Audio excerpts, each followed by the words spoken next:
Senhor presidente, senhores vereadores, aos internautas que estão nos assistindo, alguém da imprensa que nos assista, esteja participando dessa sessão, a todos os senhores e as senhoras.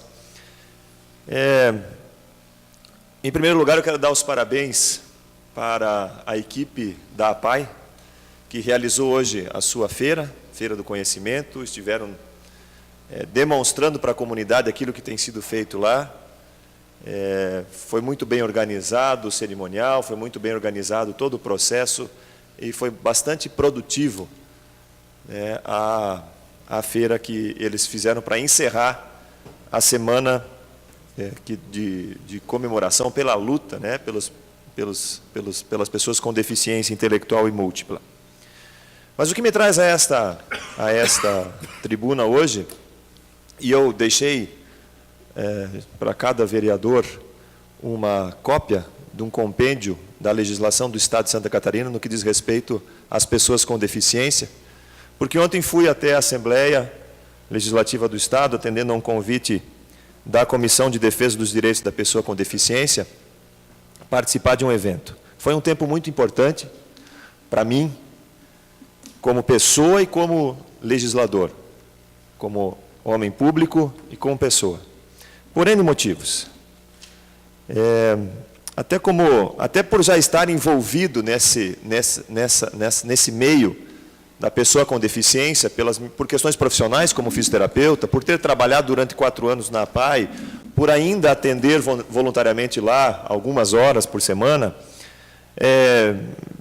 até me entendia como alguém que tivesse alguma conhecimento a mais, mas realmente a gente vê que conhecimento nunca é demais e a gente precisa se aprofundar nas questões a respeito da deficiência.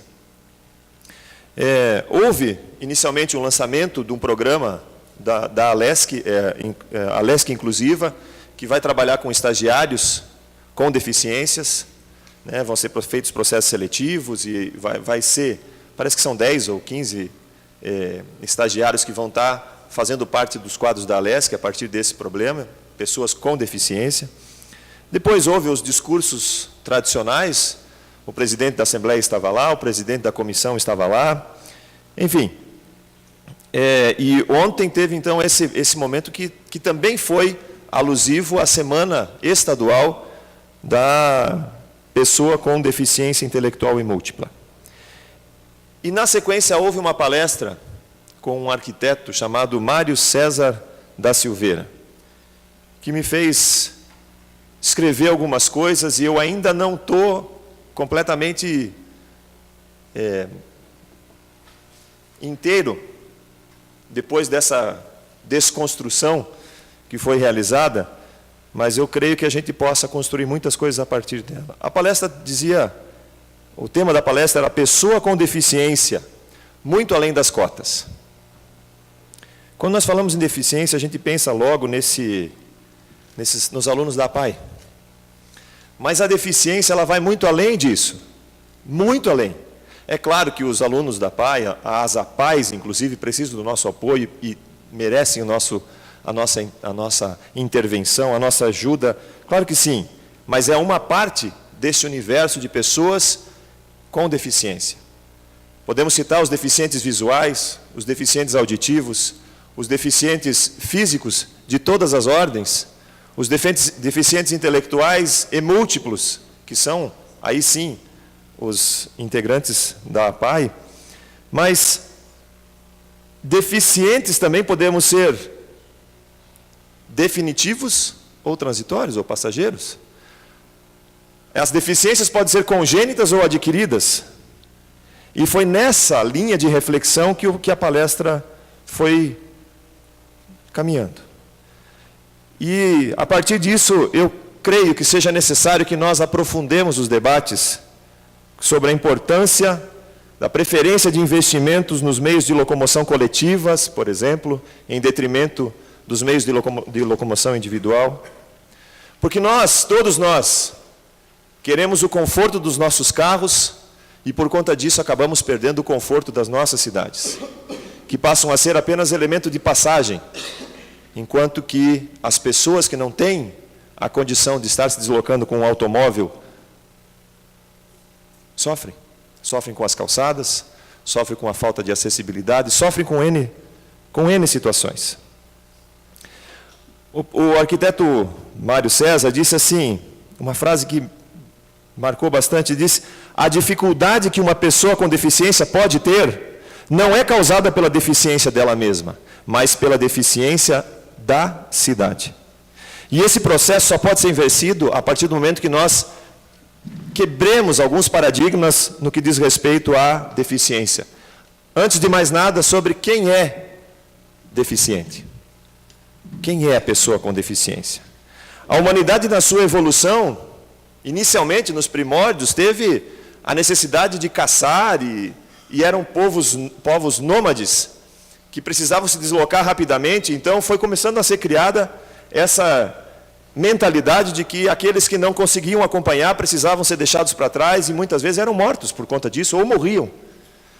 Passado o tempo, na Idade Média, essa necessidade de matar aqueles que ficam para trás começou a ser revista, mas ainda assim eram marginalizados, porque as cidades começaram a ser construídas, as aldeias, as cidades, as vilas, mas se pensava nas vilas e nas cidades, nas pessoas que tinham condições de desenvolver-se nelas. Foram marginalizadas. Depois, o homem foi evoluindo e o pensamento foi evoluindo na modernidade, no tempo contemporâneo, a gente fala em inserção e fala em agora, a palavra da moda é inclusão. Inserção é fazer para. Então agora nós vamos pensar em inclusão, que é fazer com. Mas a partir do momento que a gente precisa pensar em fazer com e dizer que nós vamos incluir, já estamos não incluindo. Porque nesse caso nós estamos considerando que somos melhores, e então nós precisamos incluir aquelas pessoas. Há que se mudar esse pensamento. Há que se mudar algumas coisas no nosso pensamento, no sentido de que a nossa cidade precisa ser diferente. Nós criamos programas de inclusão, precisamos fazer com que essas pessoas tenham cotas, mas será que não? O que é mais fácil? O que seria mais fácil? Uma pessoa sem deficiência se adaptar aos mecanismos necessários para alguém que tenha deficiência? Por exemplo, alguém que não tenha restrição de mobilidade se adaptar a uma rampa, ou uma pessoa que tenha restrição de mobilidade se adaptar a uma escada? O que é mais fácil? E é esse movimento, é esse mover que nós precisamos fazer. Nas campanhas eleitorais antigas, nem tão antigas assim, a gente ouvia falar em educação, saúde e segurança pública. E Mário Sérgio falou de uma realidade que ele vive em Joinville. Em Joinville agora está muito em voga, e aqui também foi assim.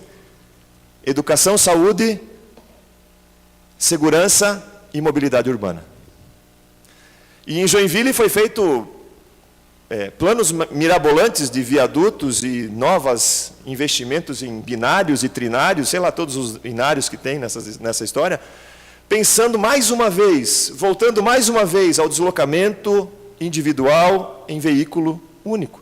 E não pensando em capacidade, em melhorar a capacidade do transporte coletivo, não pensando nas pessoas que andam a pé, ou que precisam andar a pé. Na década de 70, a média prevista de idade, aquilo que se previa para a idade, para ser de sobrevivência, de sobrevida, era 54 anos. Nós estamos em 76 agora. É 40% de tempo a mais de vida prevista. Numa condição de saúde não tão adequada. Nesse caso, os nossos idosos estão sendo inseridos numa condição de deficiência. Por quê? Eles não têm mais a locomoção adequada. Eu lembro do meu avô, no final da sua vida, ele sempre passeava pela cidade e gostava de caminhar. No final da sua vida ele não conseguia mais, a sua mobilidade foi reduzindo. As pessoas passaram a viver em média 40% a mais, mas elas fisicamente vão se deteriorando. Isso faz parte do envelhecimento.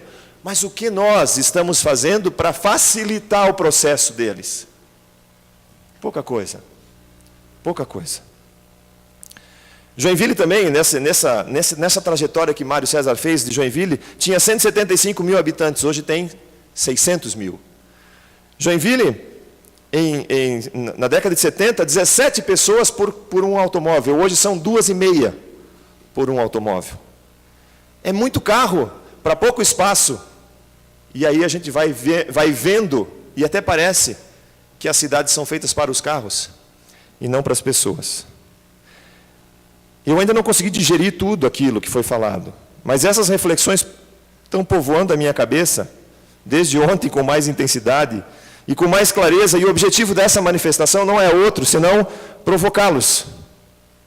Aos senhores vereadores, ao Executivo Municipal e à comunidade em geral.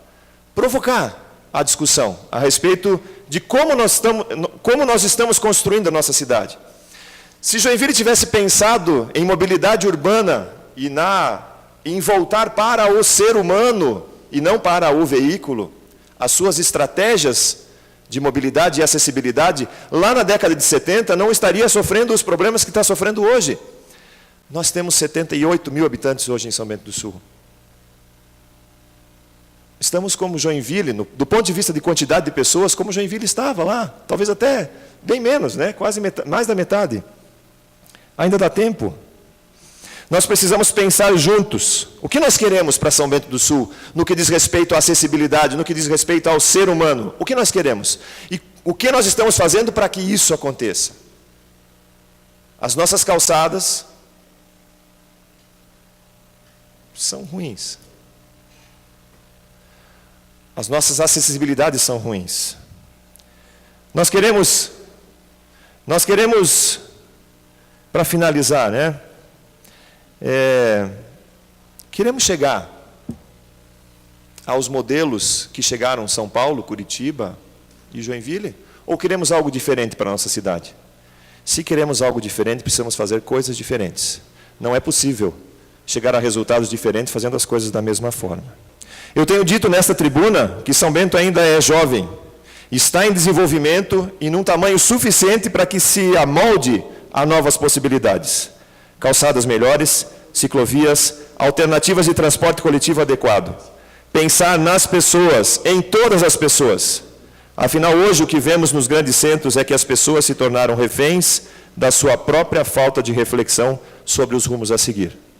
Que nós possamos refletir e executar algo melhor para nós mesmos quando estivermos com uma dificuldade de mobilidade. Obrigado, senhor presidente. Obrigado, vereador Pedro.